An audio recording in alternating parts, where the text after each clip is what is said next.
Hello and welcome to our sixth CAHRS webcast of 2020. My name is Brad Bell. I'm a professor in the HR Studies Department and Academic Director of CAHRS.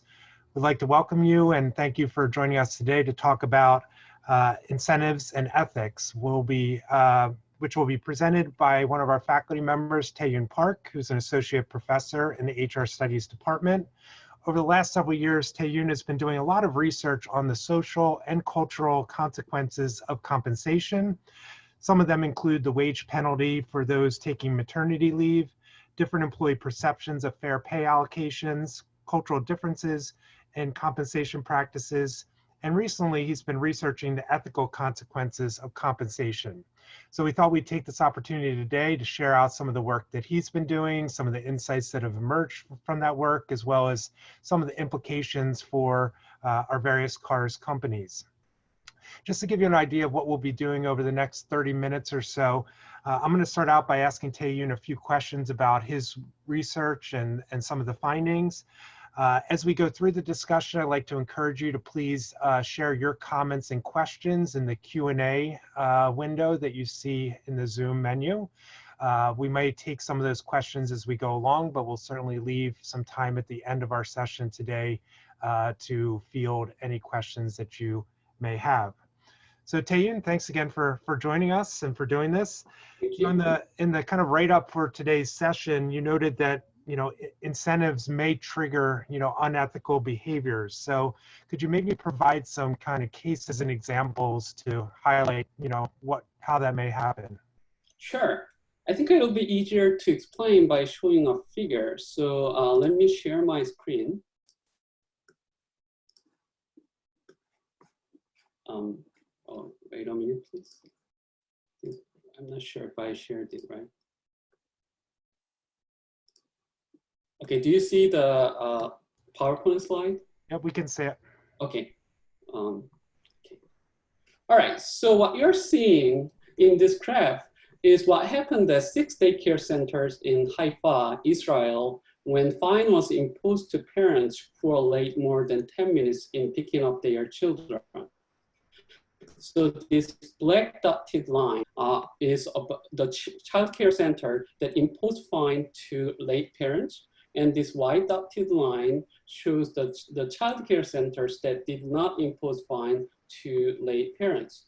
And the fine was introduced at the 4th week here. And as you can see, there was a drop in the lateness after the fine was introduced, like here. But then right after that, the lateness actually almost doubled compared to the ones that did not impose fine to parents. And after 12 weeks, this child care center removed the fine to the late parents. But as you can see that the lateness persisted even after the incentive was when the penalty was eliminated. And there are many ways to interpret this figure. And obviously one of them is that the late fee was not large enough. Right? So if it is very large, then parents may not be late. But whatever the explanation is, I think this case does show an example that placing a price on behaviors like incentive does to behaviors like lateness undermines people's ethical sense or ethical obligations to avoid inconveniencing the teachers, which lead them to think of lateness as another commodity that they can exchange and purchase with their money. So that's one example I can share with you. And there are many other examples. And one I think I can think of is from a healthcare context. There have been several studies about incentive effect. And one of the studies shows that provision of incentives was positively associated with the frequency of screening. What is interesting about this study was that the frequency of screening declined after the hospital removed the financial incentive. So it gives a little bit of causal inference that the financial incentive was the cause of that, the increases in the frequency of screening, which cost more to the patient. Another example that I can give you is also from a research findings. that found the positive association between increases in financial incentives, like fee for surgery operations, and the likelihood of cesarean sections or C-section. Obviously, it doesn't. We cannot simply say that doing more of a C-section is an unethical thing, right? So there are many other reasons doctors may have to do it. But if we see such correlations occurring only from those, not occurring from those who have sufficient medical knowledge, for example, such as peer medical doctors, they did not have experienced higher likelihood of getting C-sections, but those increased C-section only occurred from those people like us who have limited medical knowledge, then that may give us some implication that maybe incentive caused the increases in C-sections, and that may happen to these people, and that due to those people who lacks medical knowledge, and it may give some ethical implications to us. So those are some of the examples that I can give you about whether and how incentives affect people's ethical sense and ideas about ethical obligations. So fascinating examples. All of those are kind of outside of the kind of business or, organizational context, at least corporate context. So, can you provide some examples of where we've maybe seen these similar types of effects more in the kind of business realm? Actually, that's a great question, because I think in the business context, it becomes a little more complicated. And you may heard of several well-known cases like Wells Fargo's case, in which employees opened unauthorized bank and credit card accounts without customer consent. So, and a lot of journalists wrote about how and why incentive structure of the company provided such context of, leading employees or CEOs to act more in an unethical way. But research evidence is, I would say, somewhat mixed.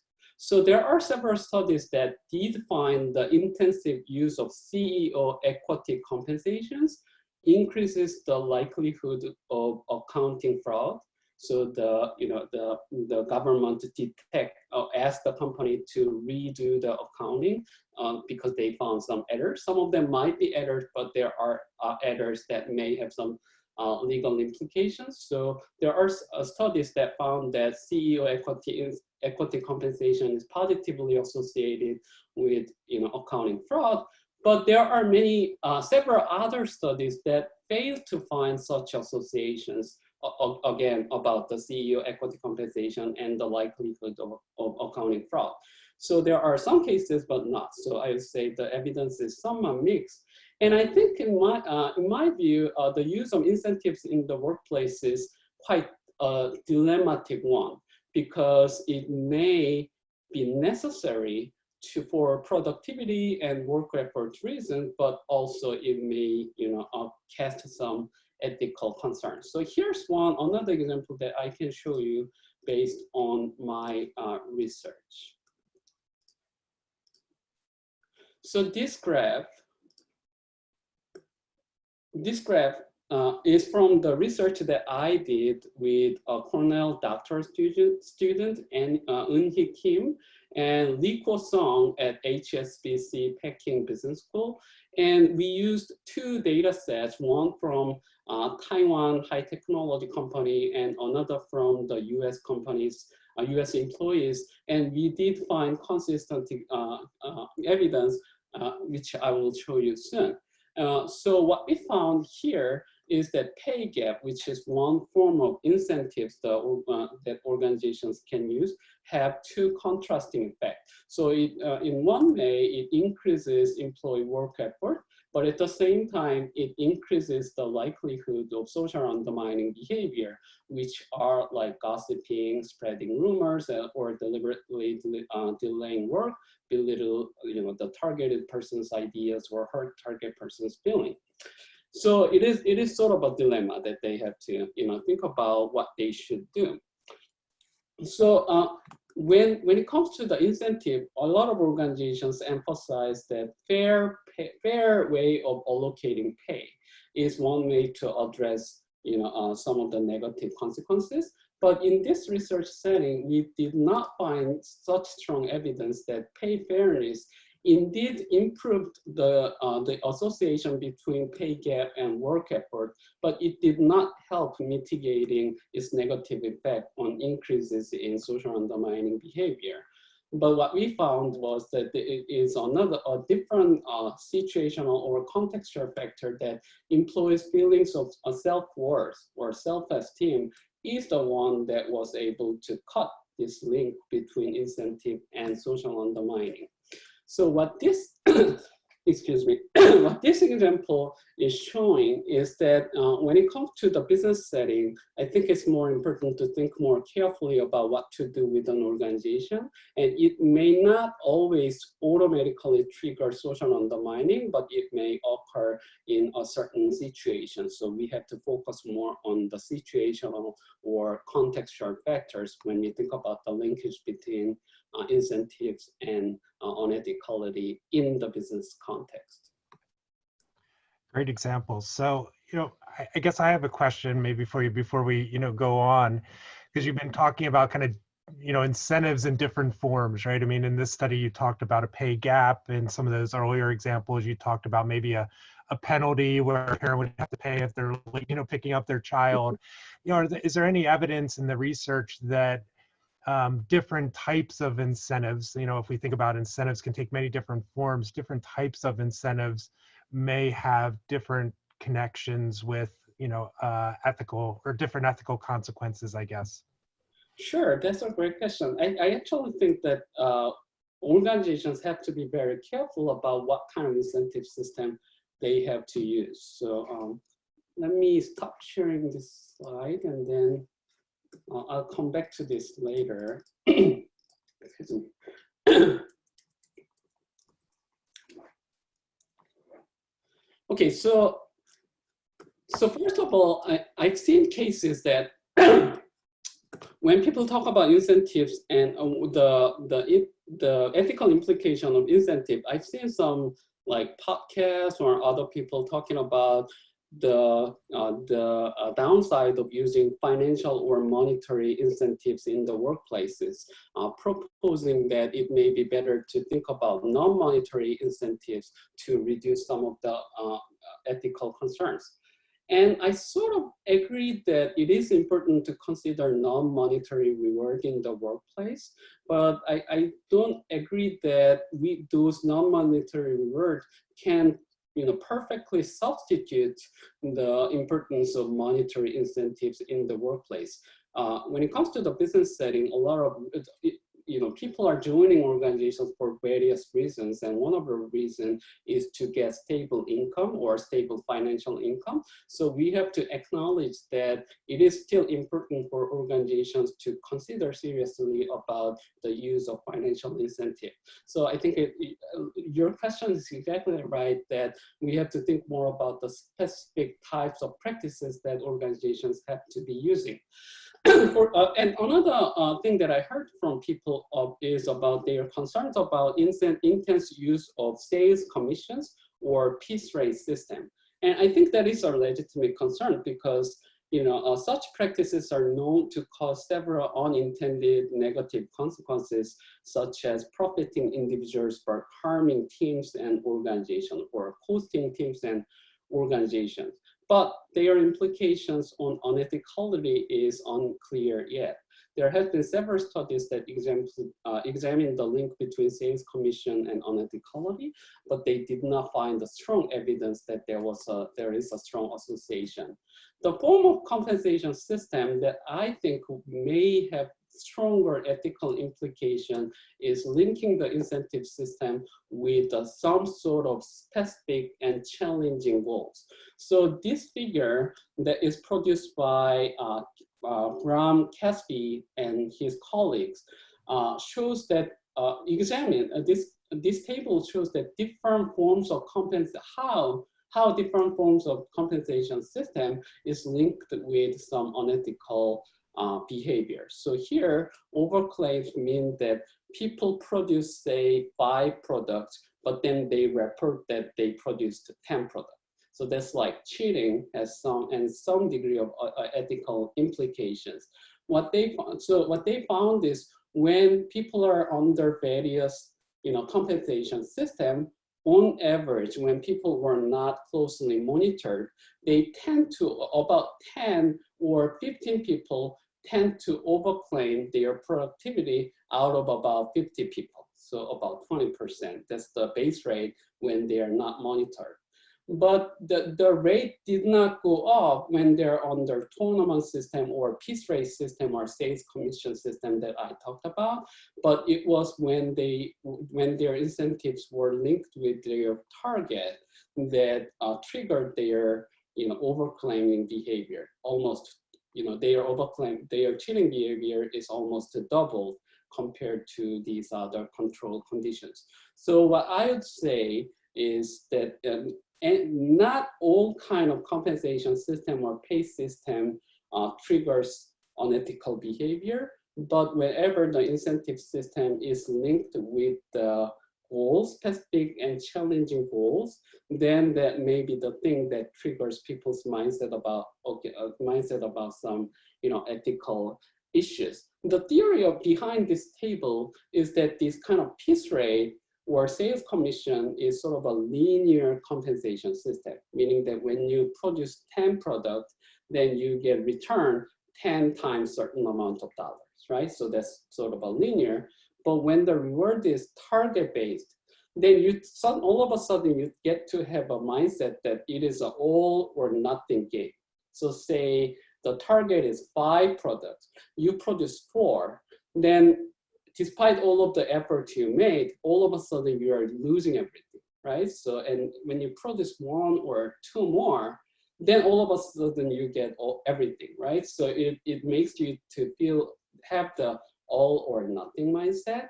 And it is that target that makes you feel that to think about some various methods, and some of the methods may have some ethical implications. So I wouldn't say all incentive system triggers unethicality, but the incentive systems with some target goals attached, I think that should be the things that we have to be careful when you use in the workplace. That's really interesting. And so in a second, I'm going to kind of ask you what organizations can do about this, but I'd like to also remind the audience, please submit any questions or comments that you have. We'll be happy to take those here as we continue on. So, I mean, obviously, findings like this seem to have some important implications for organizations and, how they can really think about structuring their incentive systems to hopefully mitigate, some of the unethical behavior that may result. So what are some of the recommendations you would provide organizations? So in my mind, organization is like a myriad of incentives and goals. Like we get some goal about how CAHRS has to be managed, and things like that. And so, for example, at the earlier year, they set a target, and at the end of the year, they examine those. And when those goals are strongly linked with the incentive, that triggers some unethicality. So one obvious example is setting a quota in a sales commission system. So if the quota effect is too strong, that may be trigger some unethical concern. But I don't think that is the only thing that we can think about target. For example, securing financial income, like I said in the middle of our presentation, is a huge goal people are having when they're joining on implication.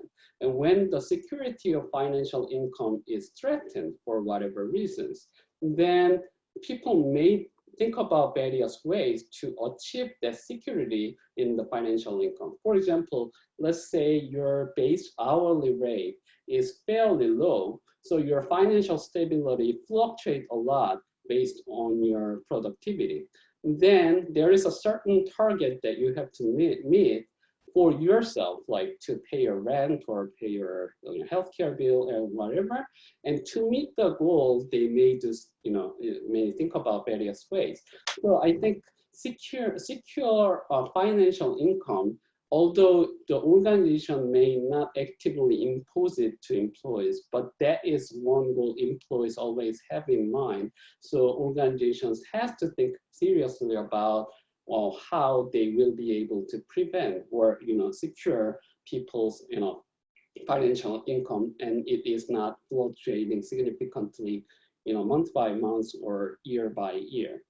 Another example is setting a goal to win another individual, another team, or another organization. Again, if you just set a goal to win a counterpart and link huge incentives with it, then it will trigger people to have, again, all or nothing mindset. And they will do whatever they can do to win the counterpart.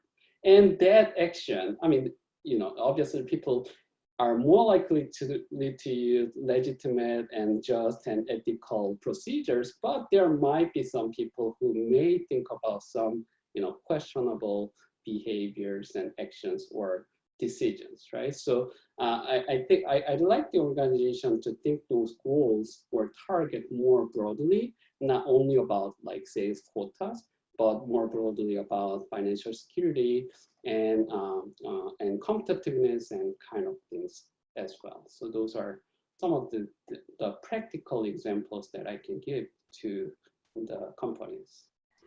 Those are good examples. And so I guess the follow-up question is, are there situations in which the kind of all or nothing type of target system, makes sense? I mean, is the, kind of ideal model, even though it might have some of these, risks associated with it, are there situations where you recommend using that model, or should companies generally, try to stay away from it at all costs? Oh, that's a tough question, I would say.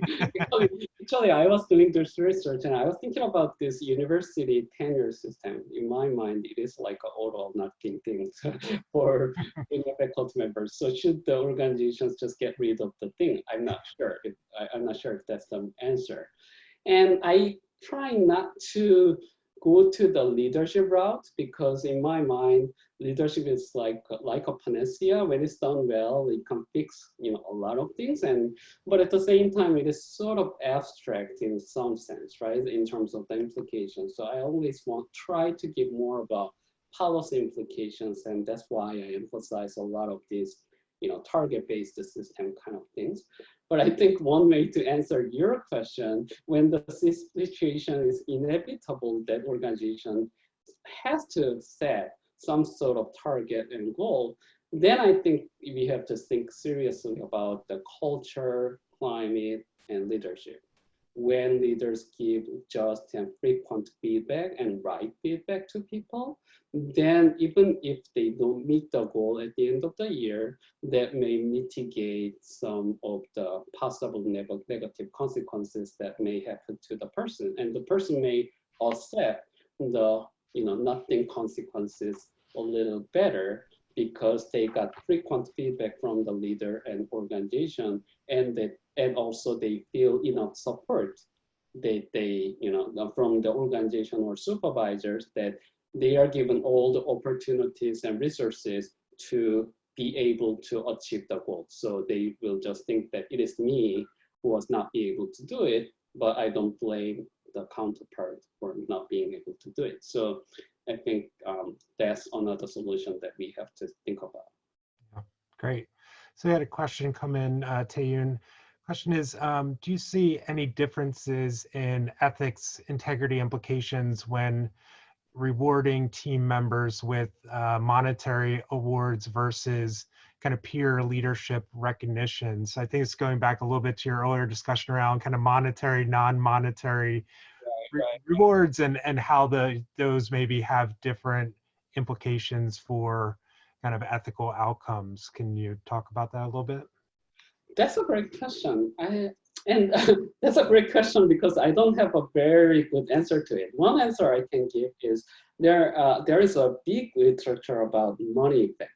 For example, people say that money affect our subconscious, not just at the conscious level, but at the subconscious level, it makes us to feel more powerful and more independent.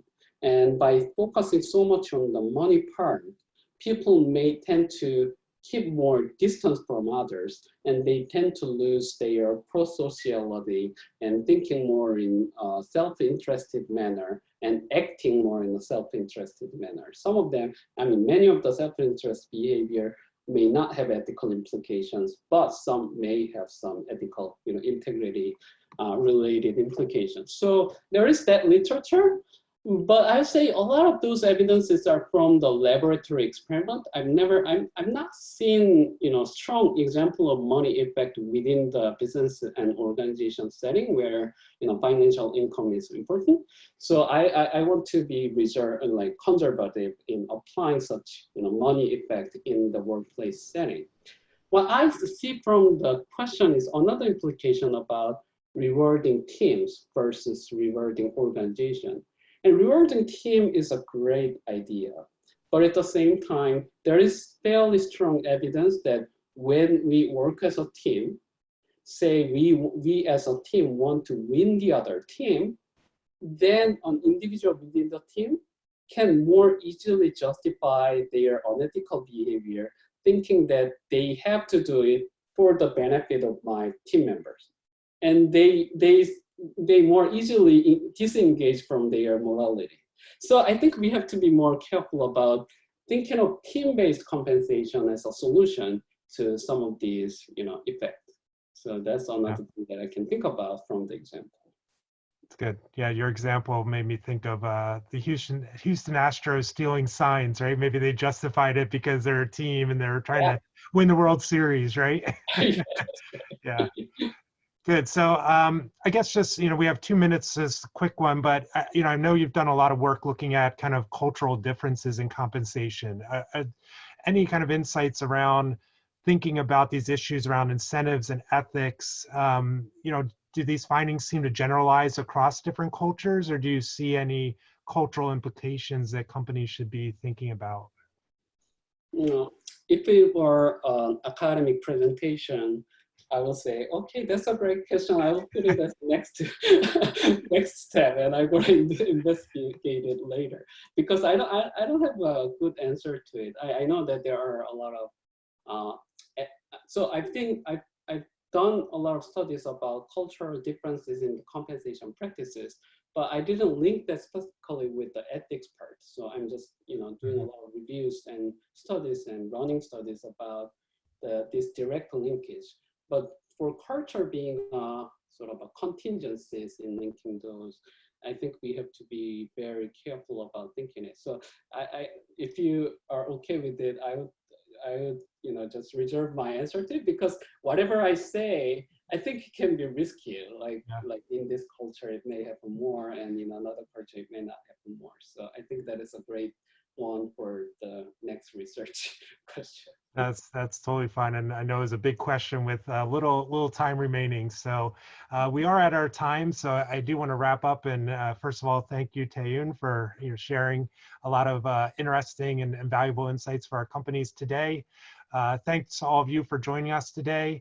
We do have a couple webcasts upcoming. So we have one on June 9th that will be showcasing some other faculty research within the HR department at Cornell. We have one late in July that will be looking at hiring entrepreneurial talent. So please consider attending those or share them with colleagues that may be interested. And as always, please visit our CAHRS website regularly to see an updated schedule of events. So thanks again, Tae-Youn. Thanks to all of you for joining us, and have a nice day. Thank you, Brad. I enjoyed a lot. Thank you.